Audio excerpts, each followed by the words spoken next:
என்ன நினைச்சிட்டு இருக்கீங்க?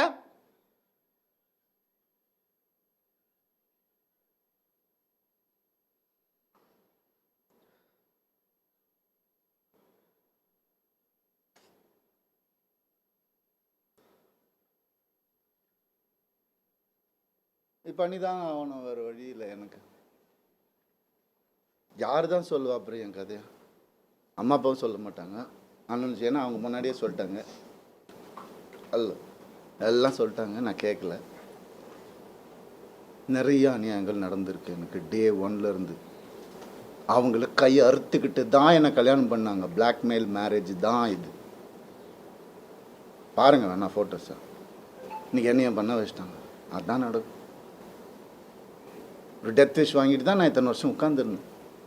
வெளியே வந்து இந்த லாஸ்ட்டு 2 வருஷம் தான் ஒரு மனுஷனா காற்று வாங்கிறது கூட நான் என்னால் என்ஜாய் பண்ண முடிஞ்சுது.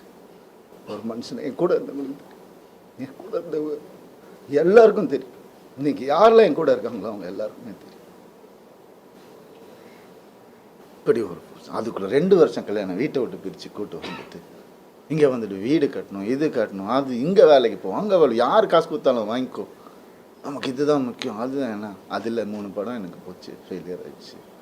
ஏதோ பண்ணேன். அவங்க வீட்டோட ப்ரொடக்ஷனு, ஒரு படம் முடியறதுக்குள்ளே இன்னொரு படம் டேட்.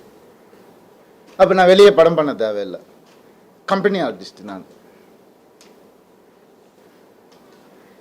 அப்படியே என்ன சீரியல் ஆர்டிஸ்ட் மாதிரி உள்ளே வச்சு என்ன இது பண்ணுவீங்க.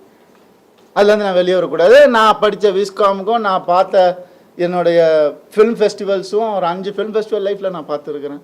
அந்த நாலேஜ் எல்லாம் வச்சு நான் எதுவும் க்ரியேட் பண்ணக்கூடாது. இதுலேயே அடங்கி இப்படியே இருக்கணும். அவங்களுக்கு பிடிக்கிற மாதிரி படங்கள், மாசா கமர்ஷியலாக.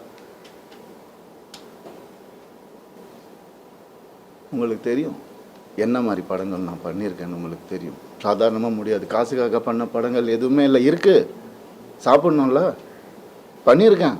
இருந்தாலும் என் ஓன் இன்ட்ரெஸ்டில் எவன் ஜாம்பி படம் பண்ணுறான், எவன் ஸ்பேஸ் படம் இந்தியாவில் ஃபஸ்ட் டைம் எவன் பண்ணுறான், எதுக்கு நான் பண்ணணும்? ஓடுமா ஓடாதான் தெரியாது. இருந்தாலும் மெனக்கெட்டு என் ஆடியன்ஸுக்கு நான் நல்ல ப்ராடக்ட் கொடுப்பேன். அது ஒன்று தான் எனக்கு தெரியும். அது ஒன்று தான் நான் ஃபோக்கஸ் பண்ணது என் லைஃப்பில். ஏன்னா நீங்கள் போட்ட சாப்பாடு இது, நீங்கள் போட்ட பிச்சை எனக்கு.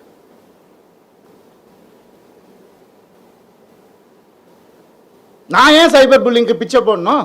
அவங்க ஃபாலோவர்ஸை நான் ஏன் டெவலப் பண்ணணும்? நான் பேச மாட்டேன். சிவன் குழந்தைன்னு நான் சொல்லுவேங்க. ஆம்பளையும் இல்லாமல் பொம்பளையும் இல்லாமல் இருக்கிறவங்களாம் நான் அப்படி தான். கடவுள் குழந்தைங்க. அவங்கெல்லாம் வந்துட்டு என்னென்னமோ பேசுகிறாங்க. என்ன இதெல்லாம்? ஃபாலோவர்ஸ்க்காகவா? அதுக்காகவா பிறந்து வளர்ந்து இது பண்ணும்? என்ன எங்கே போனேன் நான்? உங்கள் கண்ணு முன்னாடி தான் கெனிஷான்னு ஒரு டாபிக் வந்தால் நான் கண்ணு முன்னாடி தானே எல்லாமே பண்ணிகிட்டு இருக்கோம். நாங்கள் ஒரு பொண்ணை புரிஞ்சுக்கிட்டு அதையும் தொத்தி அமுச்சு விட்டுட்டீங்க. அவங்க ஃபெமினிஸ்ட். எப்படி இறங்கி ஆர்எம்எஸ் லான்ச்சில் ஒவ்வொரு ஸ்க்ரீன் கிளாத்லேருந்து ஒவ்வொரு நீடிலேருந்து இது இங்கே தான் இருக்கணும், அங்கே தான் இருக்கணும், இறங்கி வேலை பார்க்குறாங்க. இன்னொருத்தர் காசில் சொகுசாக வாழ்ந்துக்கிட்டு என்னை வாடகை வீட்டில் கொடுத்துட்டு அப்படி இல்லை. இது அதுக்காக பேசவும் இல்லை. எங்கே இருந்தாலும் நல்லா இருக்கட்டும்ங்க. கடவுள் பார்த்துப்பாரு. கடவுளுக்கு தெரியும் எது உண்மை எது போய் எல்லாமே தெரியும். அவர் பார்த்துப்பாரு. I'm very happy actually. But என்னால் வேலை செய்ய முடியல. செய்வேன், சொல்லும் போது தான் செய்ய முடியும். என்னால் அது வரைக்கும் எனக்காக கொஞ்சம் பொறுமையாக இருந்து. என்னென்னமோ இருக்குது சொல்கிறதுக்கு. நான் இன்றைக்கி சொல்லலைன்னா கொஞ்சம் பொறுமையாக இருங்க என் கூட. அப்புறம் என்றைக்குமே நான் சொல்ல மாட்டேன், வீடியோலாம் போட்டுட்ருக்க மாட்டேன்.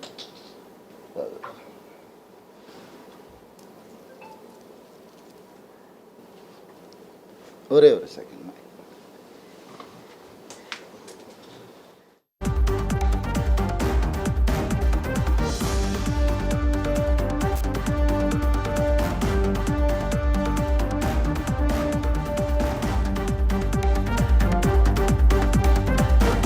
சென்னை ஆழ்வார்பேட்டையில் நடிகர் ரவிமோகன் செய்தியாளர்களுக்கு பேட்டியளித்தார். விவாகரத்து கிடைக்கும் வரை நான் நடிக்கப் போவதில்லை என தனது பேட்டியில் அவர் திட்டவட்டமாக தெரிவித்திருக்கிறார்.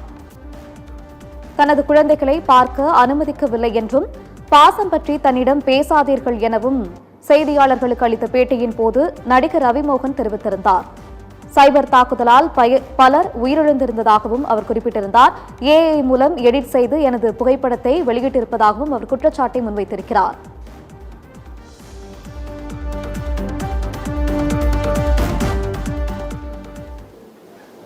ஆம்பளை கூட எப்படி இருக்கான், நான் அவங்க கிட்ட போய் கற்றுக்க சொல்லணும். அதான் உண்மை. இறங்கி வேலை பார்க்கணும். சும்மா அதெல்லாம் இல்லை. எத்தனை எலும்பு உடஞ்சிருக்கும் எனக்கு, எத்தனை ஷூட்டிங்கில் எவ்வளோ பிரச்சனை வந்திருக்கும் எனக்கு.